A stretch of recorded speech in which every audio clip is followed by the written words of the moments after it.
So today we're back, and in flesh, I have Mr. Mike Maves. How are you, Mike? I'm good. I'm good.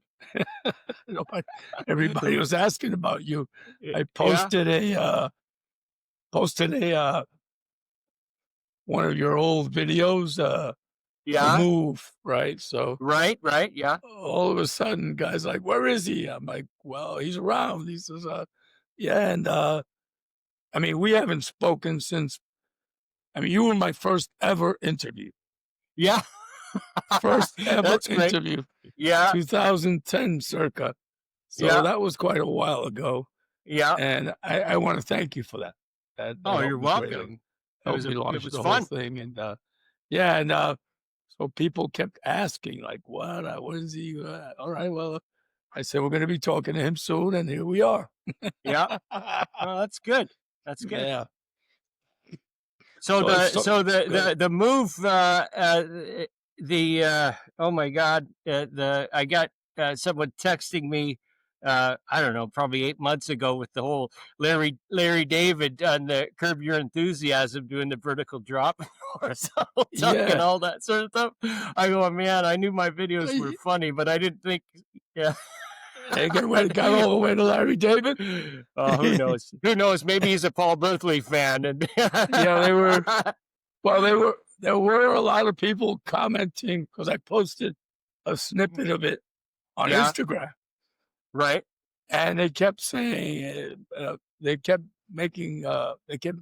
mentioning Larry David. I Right. I haven't seen the episode, but I imagine there must be some Oh, kind I of saw. episode of Yeah, there's a clip about it. It's great. It's oh so good, funny. It's so funny. yeah. But anyway. So let's talk about that first.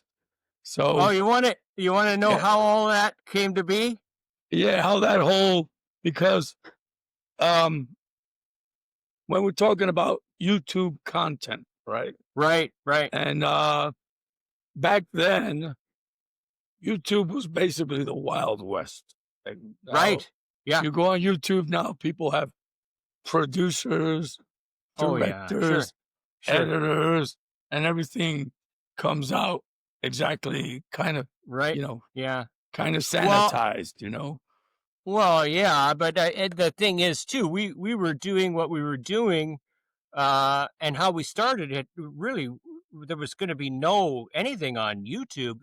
The story is actually kind of interesting.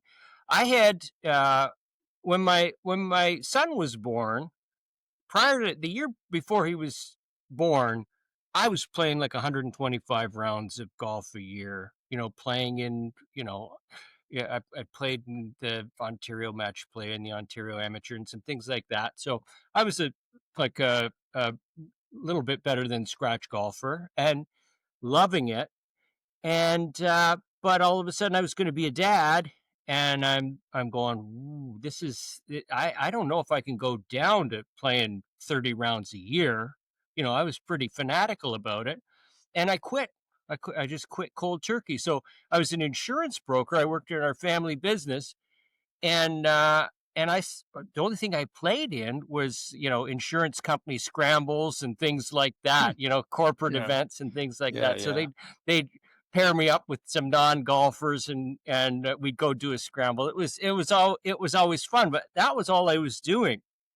And there was a tournament, a charity event in Niagara Falls at Beechwood Golf Club, and I was playing in it, and I had a new, relatively new insurance client who happened to be at the tournament, and I think I won, or our team won, or something happened. I don't know, but anyway, the next week, cameraman, his name's Jim Kronland. We can tell everybody now.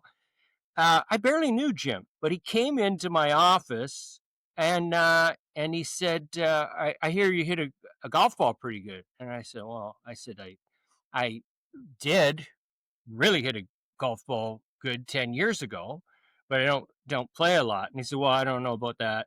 I saw you playing at the thing." And I said, "Well, I didn't even know you were there." So he said, "I got to tell you something. I love golf, and I was athletic when I was young. I played volleyball and baseball and everything else. And he says, I'm really clueless and terrible at golf. And can you help me? So I'm at my insurance office and we're talking a bit. And I said, yeah, we can go to a driving range. We can do this or whatever. And he said, well, he said, actually, he said, my house backs onto Lake Ontario and I've got a lot of golf balls. You could just hit them into Lake Ontario. So I'm like, oh, this sounds fun. It was like almost my lunch hour, right? So I said, all right. So I go over to his place and he had the perfect spot to hit into the lake. That's where the videos ended up being filmed. But it was even crazier because down the lake is Niagara Lake Golf Club, and it's cut right on the water, and a lot of golf balls go into that water. And Jim was also a scuba diver, and anyway, so I'm there, and he brings this like wheelbarrow full of golf balls out. I said, "Wow, you got a lot of golf balls." He had 10,000 golf balls in his garage. And I'm like, okay. And so Okay. I said, this is great. So anyway, the first video, I was hitting golf balls into the lake in my street shoes. I didn't even have golf shoes on or anything. I had my work attire on.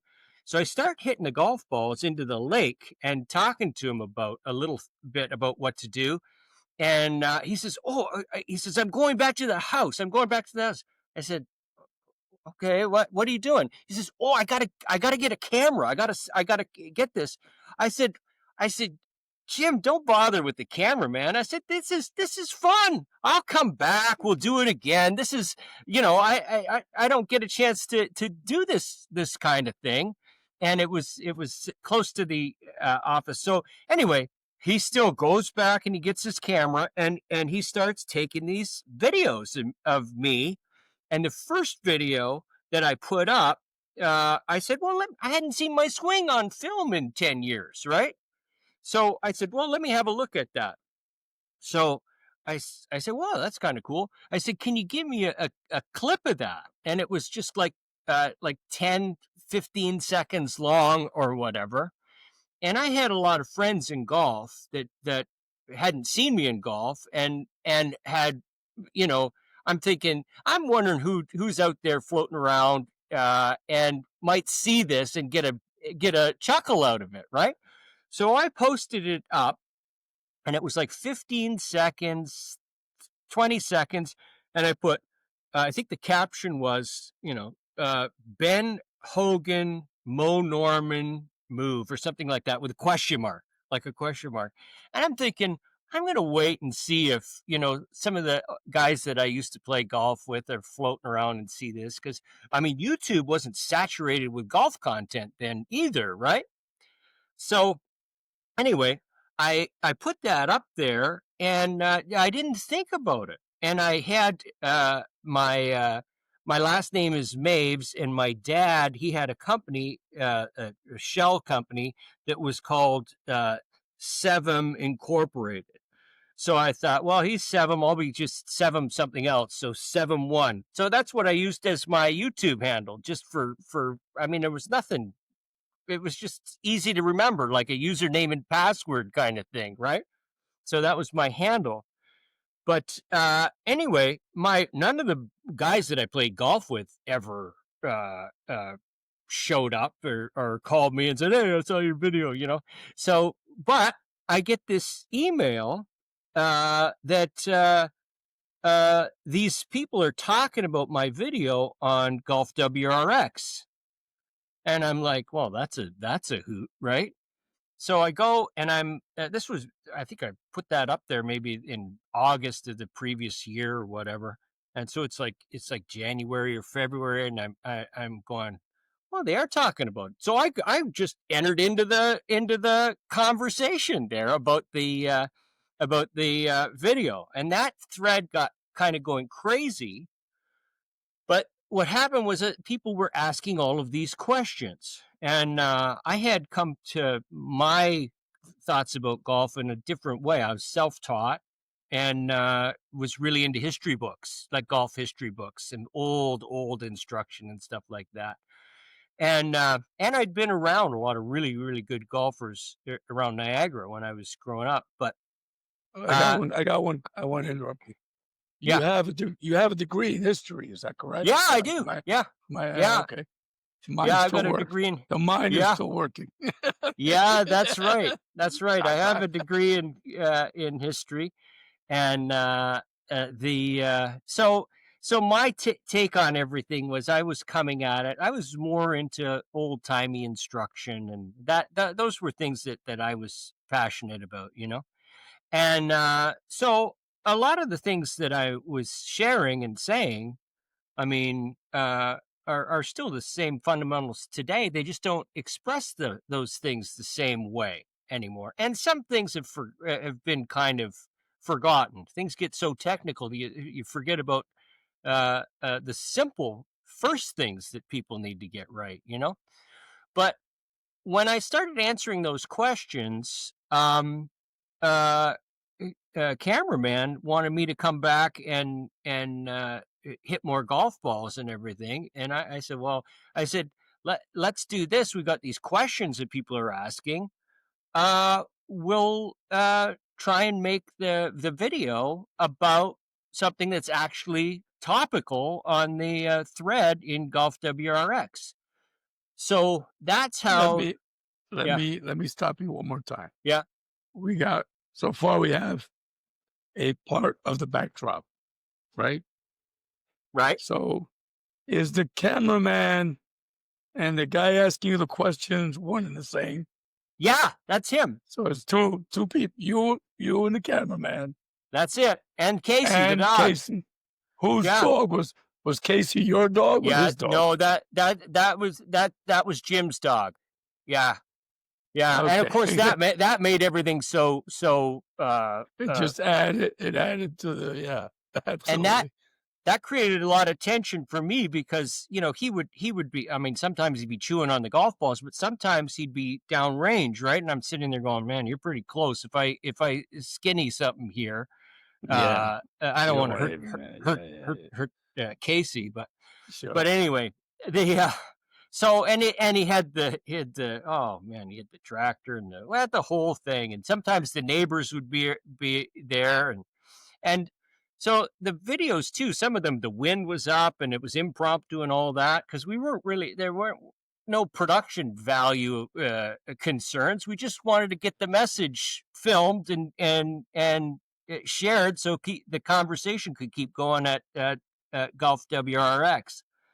And you know, and you know, some people loved what was going on there, and of course, you also had a ton of haters and the whole thing. So Of navigating that course. was a challenge and a little it was disheartening because I was really trying to create a almost like a bit of a breadcrumb trail that people could follow and figure things out on their own because self-discovery is the best way to learn, right?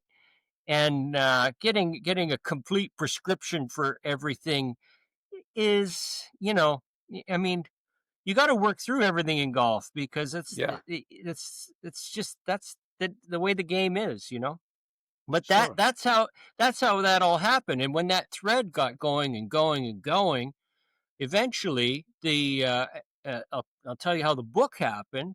Is the questions started repeating, and I'm going, well, I answered that on forum post, you know, Whatever. 231 or whatever it was, and I'm going, oh my god, like I can't actually do this. I can't go over this over and over and over again. And so I took all of my answers from the forum posts, and I put them into a little PDF. So this wasn't the ebook; it was just my posts. And uh, my furnace just went on. Is it making noise or is it okay? I can't hear Oh, good. So it. so so I put that into a little book and a PDF, and I put it up for download. It was $5. Just if you want this, just go get it. And so that happened, and I was just like losing my mind because all kinds of people bought that thing, right? And then, but the questions did keep repeating. So then I said, well, I might as well put it into a book. And what happened was, at that time I had found out that you could embed a YouTube video into a PDF. And Right. I thought, wow, okay, well, I can make the book include all these videos. So I wrote the book, and that's so the original video followed by the forum posts, followed by, man, I'm getting sick answering these questions. Maybe if I just put these answers together, that'll be the end of that, you know. And then when that went well, I kind of went, well, maybe if I write this book, I won't have to visit any of this again. I'll just, you know what I mean? Like, there it is. Because it wasn't, I mean, I was offering it, I offered it all up for free anyways on YouTube and on Golf WRX, but I'm thinking if you want to go through and read 1,800 forum posts, you're welcome to do it. But if you want the condensed version in an ebook, send me $25. Here you go. So Right. so that's how that all how that all went. And the move, actually, it's interesting. I'll show you something cool. I used to, when I was going through some of my old stuff, and I got all kinds of stuff I used to photocopy and everything else. But this is because you're a Hogan nut. Let me see if I can find this. I used to. My uncle worked in a Toronto Metropolitan Library, and I'd get him to photocopy me old articles, from Wow. old golf digests and things like that. So I'd have all kinds of stuff like that. And I photocopied. I used to photocopy um, uh, golfers' swings, and I would mark them all up. Like, here's an old one I found. This is an old thing of Ben Hogan. So I would make my own notes on it, and this is Right. this is probably I was probably doing this in the 90s, like. Right. And so if you look here, you'll you'll see what I was putting on. I was trying to see how his leg was working, so I got an arrow going around just like in the other, and I would Wow. and I put the yellow highlighter and everything else, so I was feeling where things were moving and where the tension was and all these different Where the things, pressure was, and sure. and how he was moving. And yeah, I would do that, not just with Hogan's swings. I would do it with all kinds of things because I wanted to figure out what these pictures meant, because you're getting uh, um, uh, a Yeah. still shot of a Yeah, like dynamic action. a two-dimensional Right. Two-dimensional. image, And so, and so you I don't got know what think the yeah, so yeah. I got thinking pretty deep about those types of things, and getting a highlighter out and drawing with a Sharpie and all that sort of stuff really got my head thinking in a different way about all of these things. And Right. so when I wrote the book, um it took me 6 weeks. I wrote that in 6 weeks. I was used to writing because I wrote a lot of essays and stuff like that when I was doing my Right. degree. But I'd also had already, in a way, written that book in my mind by 1996. And Right. now it's Sure. just figuring out how to string it Mm. together. So Put it in that's words, the sure. whole story of all of that, really. And Wow. then the emails were coming from all kinds of places, college golf coaches and things like that, and players that were, it was interesting because I got these yahoos, uh uh uh, you know busted my nuts on golf WRX, and then I got some other people phoning me that are really uh extremely credible people in the world of golf. I don't want to even get into it, but it was kind of cool. So that's how I ended up sort of migrating into other circles in golf. It was all just serendipity and an accident in a way, and it was all for fun. I mean, it was for fun and to share some ideas, you know. So the WRX thread was secret in the dirt, correct? Well, the WRX thread was the Sevam1 thread. That's what they called it, I think. I can't remember. It's been archived there somewhere.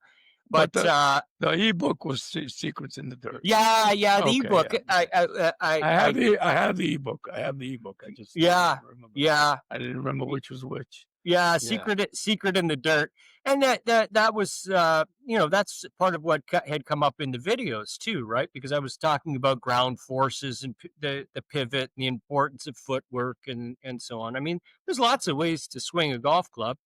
I'm talking about one way, and there's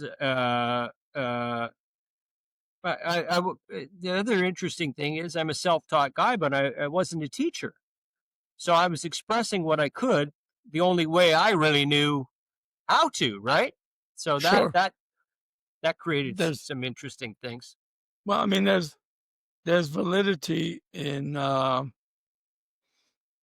understanding. Uh, in other words, people correlate it more to what you were saying because you were speaking from your own personal experiences, and Right, there's a different level of communication when that comes through, and I think that it was more personal experience, even though we were all remote. You follow me? right. So, you Well, know, the other thing is too. I mean, the cameraman being involved helped as well because he was very much a beginner, and interestingly enough, he wasn't even practicing golf. He was just got interested in filming these videos. It wasn't. I don't. I've never seen him hit a golf ball. I have you have you seen him since? I haven't seen him in years.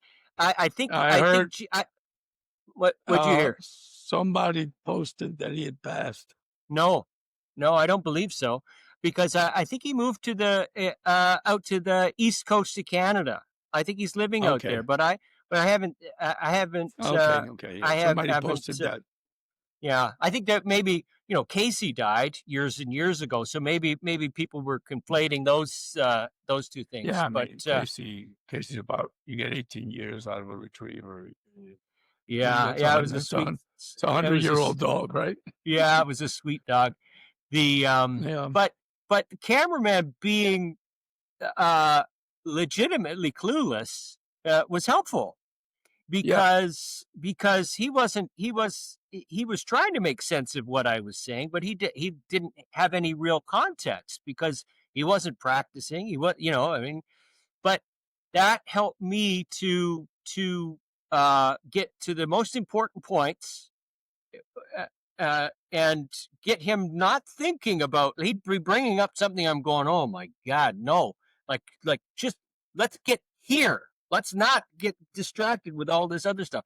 So his sort of uh, some of the questions were inane for anyone who's really into golf. They were helpful because other people have those same thoughts, wonder about things, and so on.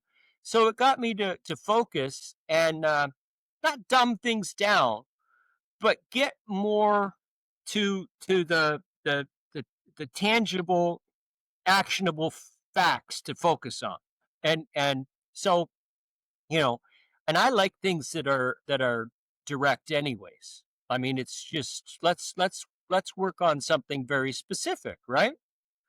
And golf's hard enough when to have vague instruction is it's not it's I just think it's better to try to say things as plainly as you can when you're trying to teach somebody something or share something like that. So he helped me. Uh, he helped to sharpen the message, I think. Yeah, I think that him asking questions gave you an idea because sometimes um, you can roll on with what's second nature to you and make Right. certain assumptions that the guy on the other side actually knows what, and keep going Right. and going and going. Before you Right. know it, you've left them in, you're left them at the Right. starting gate, right? So yeah, it's So, if I'm talking to a bunch of guys, if I go back and I'm talking to a bunch of guys and we all just played together in the tournament, I know that where the baseline of knowledge is. It's pretty high up there, right? right, right, right. But when but until you've actually played some golf with somebody, or the context they're coming to the game from, you really have no idea where they are at in their learning journey, right? But you're saying that the cameraman didn't practice, didn't but he had he scuba dived to pick up 10,000 balls. Yeah. Yeah, it's like out of a Yeah. movie. It's so weird, right? And but that's how serendipity works, I guess. And but the thing is that I loved it. It was just so much fun and I did miss golf, and I just through those years I really didn't want to be uh mediocre.